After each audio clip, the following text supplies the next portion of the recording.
ನನ್ನ ಕ್ಷೇತ್ರದ ಕಾರ್ಯಕರ್ತರು ಮುಖಂಡರು ಸೇರಿಕೊಂಡು ಇವತ್ತು ಹುಟ್ಟುಹಬ್ಬವನ್ನು ಆಚರಣೆ ಮಾಡಿಕೊಂಡು ಎಲ್ಲ ಶುಭ ಹಾರೈಸಿದ್ದಾರೆ. ಈ ಕ್ಷೇತ್ರದ ಎಲ್ಲ ನನ್ನ ಕಾರ್ಯಕರ್ತರು ಮುಖಂಡರಿಗೆ ನಾನು ತುಂಬ ಹೃದಯದ ಅಭಿನಂದನೆಗಳನ್ನು ಸಲ್ಲಿಸ್ತೇನೆ. ಇಂಡಿಯಾ ಅಭ್ಯರ್ಥಿಗೆ ಬಹಳಷ್ಟು ಶ್ರಮಪಟ್ಟು ಓಡಾಡಿದ್ದೀರಾ. ಶೋಭಾ ಮೇಡಮ್ಗೆ ತಮ್ಮ ಯಶವಂತಪುರ ಕ್ಷೇತ್ರದಿಂದ ಅತಿ ಹೆಚ್ಚು ಲೀಡ್ ಬರುತ್ತೆ ಅಂತ ಎಲ್ಲರೂ ಮಾತಾಡ್ತಾ ಇದ್ದಾರೆ. ಇದ್ರ ಬಗ್ಗೆ ತಾವು ಹೇಳ್ತೀರಾ ಸರ್? 50ರಿಂದ 1 ಲಕ್ಷ ಲೀಡ್ ಬರ್ತದೆ ಅಂತ ಅಂದ್ಕೊಂಡಿದ್ದೀವಿ. ಅದು ನೋಡೋಣ, 4ನೇ ತಾರೀಕು ಸಾಯಂಕಾಲದೊಳಗಡೆ ಏನಾಗುತ್ತೆ. ಈಗ 13ನೇ ತಾರೀಕು ಎಲೆಕ್ಷನ್ ನಡೆದರೆ ತಮ್ಮ ಹೆಸರು ಪ್ರಬಲವಾಗಿ ಕೇಳಿ ಬರ್ತಿದೆ. ಈ ಶುಭ ಸಂದರ್ಭದಲ್ಲಿ ಶುಭ ಸುದ್ದಿ ಕೊಡ್ತೀರಾ ಸರ್ MLC ಆಗಿ?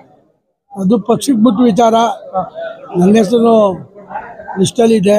ಹೌದು, ಕುಮಾರನವರು ನಮ್ಮ ಕೃತಜ್ಞತಾ ಸಮಾರಂಭ ಸಭೆಯಲ್ಲಿ ನಿಮ್ಗೆ MLC ಮಾಡ್ತೀನಿ, ನಿಮ್ಮ ಕಾರ್ಯಕರ್ತರಿಗೆ ಏನು ಬೆಸ್ಟ್ ಆಗಿದೆ ಅದನ್ನು ನಿವಾರಿಸ್ತೀನಿ ಅಂತ ಹೇಳಿದ್ದಾರೆ. ಏನು ಮಾಡ್ತಾರೆ ಕಾದು ನೋಡೋಣ. ಅವ್ರು ಏನು ತೀರ್ಮಾನ ನಾನು ಯಾವಾಗಲೂ